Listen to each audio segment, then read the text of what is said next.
Queridos, a paz do Senhor, sejam bem-vindos ao nosso canal. Hoje iremos resumir a lição 3. Se você ainda não é inscrito, se inscreva, curta, compartilhe e ajude o nosso canal. Aproveite os nossos vídeos também para a evangelização, enviando para alguém que você conhece, seja parente, familiar ou mesmo conhecido. A lição 3 tem como título Jesus, o discípulo e a lei. O textuário diz: porque vos digo que, se a vossa justiça não exceder a dos escribas e fariseus, de modo nenhum entrareis no reino dos céus. Está em Mateus capítulo 5, versículo 20. A verdade prática: os seguidores de Jesus são chamados a viver a justiça do reino de Deus. Essa justiça, baseada na nova aliança em Cristo, nasce no interior do crente e reflete no exterior da vida. A leitura bíblica em classe está em Mateus capítulo 5, versículos 17 ao 20. Nós não iremos ler. A palavra-chave é justiça. Hoje nós iremos ver a relação de Jesus com a lei, bem como a diferença da letra da lei e do espírito da antiga e nova aliança. E a justiça do reino de Deus, fazendo uma aplicação no terceiro ponto. Nós iremos para o nosso esquema resumo. O primeiro ponto: Jesus cumpriu toda a lei.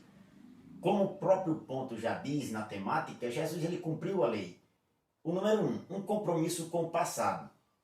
Jesus, ele, quando começou a ensinar, ele não teve a intenção de desconstruir ou mesmo desvalorizar o passado, mas pelo contrário, o propósito dele foi valorizar o passado, a lei de Moisés e os profetas. Ele deu cabal cumprimento. Em Mateus capítulo 5, versículo 17, que está na leitura bíblica em classe, diz: não cuideis que vim destruir a lei e os profetas. Não vim abrogar, mas cumprir. O cumprimento da lei se deu em Cristo Jesus. Ele valorizou o passado em relação à lei de Moisés e os profetas. Dessa forma, nós aprendemos com Jesus que devemos preservar ou preservarmos as coisas boas que os antigos nos deixaram. Em Romanos capítulo 7, versículo 12, diz Paulo na sua carta: assim, a lei é santa e o mandamento é santo, justo e bom. As coisas boas nós devemos preservar, porque aprendemos com Cristo que as coisas boas que os antigos nos deixaram do passado, em relação à lei, Cristo cumpriu. E em relação à nossa vida, nós devemos dar continuidade e preservarmos. O número 2. Jesus não veio destruir a lei. Jesus ele sempre foi alvo de falsas acusações pelos seus opositores. O comentarista enfatiza isso para mostrar que Jesus ele foi alvo de falsas acusações, como por exemplo, era tido como um agitador, um revolucionário, um destruidor das tradições recebidas. Lá em João capítulo 5, versículo 18, o versículo 16, que é o contexto onde Jesus ele cura o paralítico de um tanque de Betesda. Ele diz: por essa causa os judeus perseguiram Jesus e procuravam matá-lo, porque fazia essas coisas no sábado. Jesus, porém, lhes disse: meu Pai trabalha até agora, e eu trabalho também. Por isso, pois, os judeus mais ainda procuravam matá-lo, porque não só quebrantava o sábado, mas dizia que Deus era seu próprio Pai, fazendo-se igual a Deus. O termo quebrantar, no versículo 18, também pode ser traduzido por quebrar ou violar a lei. Jesus era acusado de violador da lei porque curava no sábado. Porém, Jesus ele mostrava o verdadeiro sentido da lei, não só porque ele era superior ao sábado, superior à lei, mas porque ele veio cumprir e ele veio trazer uma mensagem de salvação, o verdadeiro sentido da lei. E ele valorizou a lei, cumprindo-a em sua pessoa, e ele é Senhor do sábado. Por isso que ele curou o paralítico no tanque de Betesda, e os religiosos acusaram-no de violar o sábado. Jesus ele também ensinou a justiça que vem da lei, mostrando o verdadeiro sentido da lei. Em João capítulo 7, versículo 24, disse Jesus: não julgueis segundo a aparência, mas julgai segundo a reta justiça. E essa reta justiça tinha a ver com seu discurso, com sua doutrina. Ele disse no versículo 16, a minha doutrina não é minha, mas do Pai que me enviou. Se alguém quiser fazer a vontade dele, pela mesma doutrina, conhecerá se ela é de Deus ou se eu falo de mim mesmo. Observe, a doutrina de Cristo que ele veio trazer, veio ensinar, cumprindo a lei, era que os religiosos deveriam julgá-lo, não segundo a aparência, mas segundo a reta justiça. O cumprimento da lei estava em Cristo Jesus e ele veio cumpri-la. O número 3, Jesus ele cumpriu e aperfeiçoou a lei. O termo cumprir, esse verbo, traz a ideia de tornar cheio ou completar. Dessa forma, Jesus ele veio cumprir a lei aperfeiçoando-a. Ele aperfeiçoou a lei. Em Mateus capítulo 5, versículos 21 e 22, o comentarista ele faz a citação do início dos versículos para mostrar como Jesus veio cumprir a lei e aperfeiçoar. No verso 21 ele diz, ouviste o que foi dito aos antigos. E o verso 22 ele diz, eu, porém, vos digo. Aqui nós poderíamos fazer uma observação e nós colocamos aqui dois termos pelos quais nós poderemos compreender os ensinos de Jesus, tanto no Sermão do Monte, como também outras passagens da Bíblia em relação à ética do reino. Os termos são ética e moral. Nesses termos aqui, nós compreendemos o seguinte, quando a Bíblia fala, Jesus citando a lei, dizendo, ouviste o que foi dito aos antigos, ele estava mostrando que a lei dizia para o cumprimento, e esse cumprimento deveria ser uma prática, ou seja, a moral, o comportamento da pessoa. O que era a lei no Antigo Testamento? Nós vamos ver que se dividia em 3, lei moral, lei cerimonial e lei civil, ou lei jurídica. Mas nós poderíamos resumir todo na lei moral. A lei de Moisés era uma lei da prática, a lei moral. A moral diz respeito às ações, o comportamento. A ética diz respeito às intenções ou os princípios que vão gerar ações. Nós poderíamos resumir ética e moral dizendo o seguinte, que a ética seria uma espécie de teoria, está no mundo das ideias, os princípios que vão gerar ações. A moral está relacionado às ações, o comportamento da pessoa, as ações em si. Quando Jesus diz em Mateus capítulo 5, versículo 21, ouviste o que foi dito aos antigos, não matarás. Ele estava se referindo à prática da ação, da lei moral, de matar. O pecado consistia em matar na própria ação em si. Quando ele diz no versículo 22, eu, porém, vos digo, qualquer que, sem motivo, se encolerizar contra seu irmão, será réu de juízo. Ou seja, ele tira o pecado da própria ação em si e coloca na intenção que gera essa ação. Ou seja, ele faz que não somente pecado seja o comportamento moral, a prática da ação em si, mas ele leva para os princípios que geram aquela ação, ou seja, para a ética. Jesus ele mostra que a intenção é que provoca a ação. A ética do reino são as ideias que temos de certo e errado. E essas ideias estão ou não de acordo com as intenções do reino, as intenções de Cristo. Isso é ética. A moral é o que nós vamos colocar em prática, as intenções do reino, as orientações de Cristo para a nossa vida. Mundo das ideias, ética, ideias que temos de certo e errado que vão orientar as nossas ações. O mundo da prática, o comportamento, moral, é o que nós vamos colocar ou não em prática, a ética do reino. Espero que tenha ficado esclarecido. Ética, as ideias que temos de certo e errado. Teoria, moral, o nosso comportamento, a nossa prática, desses princípios que temos que orientam a nossa vida. Jesus ele mostrou isso aqui, uma forma de aperfeiçoar a lei. Os religiosos acreditavam que a prática em si é que era realmente o pecado, que não deixa de ser. Mas Jesus ele mostrou que a prática tem origem nos princípios, na ética. O comportamento pecaminoso realmente é pecado, mas o que gera esse comportamento está nas ideias, nas intenções. Isso é que é onde começa o pecado, na ética. Dessa forma, Jesus, ele cumpriu a lei. O que antes era sombra se tornou realidade. Jesus veio cumprir a lei. Antigo Testamento, a sombra dos bens futuros. O Novo Testamento, a realidade exata das coisas em Cristo Jesus. Sombra e realidade, Antigo e Novo Testamento.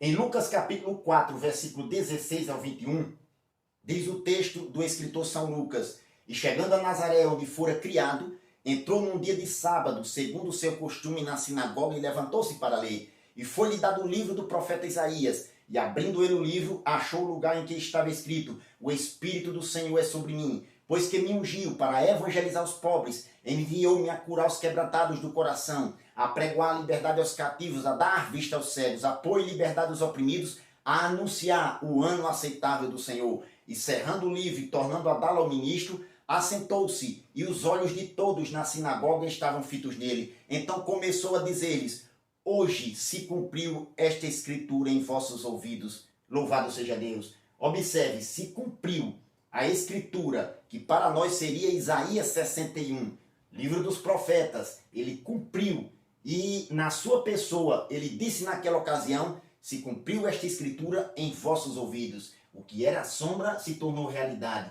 Jesus, ele cumpriu a lei e aperfeiçoou na sua pessoa. Louvado seja Deus. O segundo ponto: a letra da lei e a verdade do Espírito. O número 1. O que a expressão letra da lei significa? Esta expressão letra da lei expressa os desígnios de Deus e dessa forma também revelam o pecado no ser humano.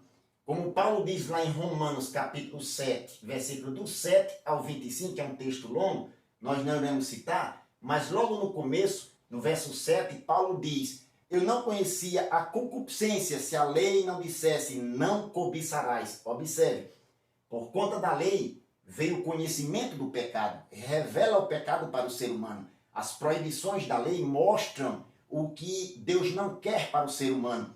A lei mostrava o pecado e dessa forma o homem fica como responsável por seus atos. Dessa forma a expressão da lei também nos serviu de guia para Cristo. É o que Paulo diz lá em Gálatas capítulo 3, versículo 24, que a lei nos serviu de aio, ou seja, guia para Cristo, para que pela fé fôssemos justificados. Observe, aio ali tem o significado de guia de criança. Era o que a lei servia para mostrar a Cristo futuramente, e Cristo cumpriu esta parte. A lei, ela serviu para mostrar a Cristo. Ninguém jamais foi capaz de cumprir a totalidade da lei, mas veio Cristo cumprir a lei pelo homem nos dar a graça. Além de revelar o pecado, a lei serviu-nos de guia para mostrar a Cristo. O número 2, a perspectiva teológica da lei. Nesta parte, nós poderíamos dizer que, para os judeus, a lei ela tinha sua completude em 3 divisões, em 3 partes: a lei moral, cerimonial e a jurídica ou a lei civil. A lei moral envolve os 10 mandamentos. A cerimonial era a prática da adoração da religião judaica. E a lei judicial ou civil envolvia as responsabilidades de todo cidadão para com a nação. Dessa forma, Jesus ele veio cumprir a totalidade da lei e nos deu o novo e vivo caminho na sua pessoa. O escritor aos Hebreus, no capítulo 10, versículos 19 e 20, ele diz: Tendo, pois, irmãos, ousadia para entrar no santuário, pelo sangue de Jesus, pelo novo e vivo caminho que ele nos consagrou pelo véu, isto é, pela sua carne. Ainda o verso 21. Tendo um grande sacerdote sobre a casa de Deus. Novo e vivo caminho. Caminho aqui tem a ver com o acesso que o homem tem para com Deus. Lá em João, capítulo 14, versículo 6, que é um versículo bem conhecido, Jesus disse: Eu sou o caminho. Ou seja, a singularidade de Jesus. Não existe outro acesso do homem para Deus. O caminho é Jesus. Ele quem nos abriu o acesso definitivo, cumprindo a lei na sua pessoa. um novo e vivo caminho, e ele é o caminho, singularidade. Louvado seja Deus. O número 3, a lei e a verdade do Espírito. O Senhor Jesus, ele cumpriu a totalidade do Antigo Testamento, cumpriu os tipos, sombras, símbolos e profecias. Ele deu cabal cumprimento a toda a lei. Os tipos teve o seu cumprimento nos antítipos. O Antigo Testamento, que simbolizava a respeito de Cristo, teve o seu cabal cumprimento no Novo, na sua pessoa. As sombras deu lugar à realidade. Cristo foi a realidade do cumprimento da lei. Símbolos e profecias. Todas as profecias que diziam respeito ainda na pessoa de Cristo, que não teve o seu cabal cumprimento, como, por exemplo, a sua segunda vinda, o milênio, o julgamento do diabo, dos ímpios, enfim, o julgamento final, todas as profecias futuras que ainda não se cumpriu, vão se cumprir no seu regresso. Jesus cumpriu toda a lei, e o que ficou da lei e dos profetas ainda sem cumprimento, vai se cumprir no seu regresso. Jesus cumpriu a totalidade da lei no Antigo Testamento. Desta forma, o novo concerto gera vida, e a letra da lei, a morte. Lá em 2 Coríntios, capítulo 3, versículo 6, diz: o qual também nos fez capazes de sermos ministros do Novo Testamento, não da letra, mas do Espírito, porque a letra mata e o Espírito vivifica. Jesus está, ou melhor, Paulo está fazendo aqui uma comparação entre a lei do Antigo Testamento e o Espírito no Novo Testamento. Então, as duas alianças aqui, Paulo faz uma comparação dizendo que a antiga era para a morte, a nova gera vida porque veio através do Espírito de Deus. O número 4. Qual o propósito da lei para os discípulos de Cristo?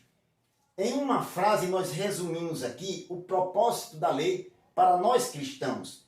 O Espírito Santo, ele implantou no interior o sentido da lei, o verdadeiro sentido, o significado que ela realmente tinha para nós, o Espírito Santo implantou em nossa vida. Como agora há pouco eu expliquei a parte de ética e de moral. Nessas duas palavras nós iremos compreender o verdadeiro sentido da lei, que é ética, e não apenas a mera prática, o comportamento de uma religião ou de um religioso. Não, Jesus ele quer que nós entendamos e colocamos em prática. Os princípios, elas geram ações. O sentido da lei deve estar no interior do crente, no interior da pessoa, não apenas uma mera prática de uma religião ou uma prática religiosa. O verdadeiro sentido, quem traz é o Espírito Santo no interior do crente, na tábua do coração e não apenas nas letras da lei ou nas tábuas da lei, como diz o texto lá de Paulo. Louvado seja Deus. O terceiro ponto, a justiça do reino de Deus. O número 1, quem é grande no reino de Deus? Se nós observarmos na leitura bíblica em classe, em Mateus capítulo 5, versículo 18 e 19, especificamente o verso 19, qualquer pois que violar um destes menores mandamentos e assim ensinar aos homens será chamado menor no reino dos céus. Aquele, porém, que os cumprir e ensinar será chamado grande no reino dos céus. Desta forma, neste primeiro ponto do tópico, nós poderíamos resumir: os fiéis e cumpridores da lei de Cristo são os chamados grandes no reino de Deus. Aqueles que cumprem e ensinam, como diz o texto aqui no versículo, cumprir e ensinar será chamado grande no reino dos céus. E os menores são aqueles que violam o menor dos mandamentos, no mesmo texto, como Jesus mostra para os seus discípulos. Violar um destes menores mandamentos e assim ensinar os homens será chamado o menor no reino dos céus. Grande é aquele que cumpre a lei de Cristo e ensina esta lei para as pessoas.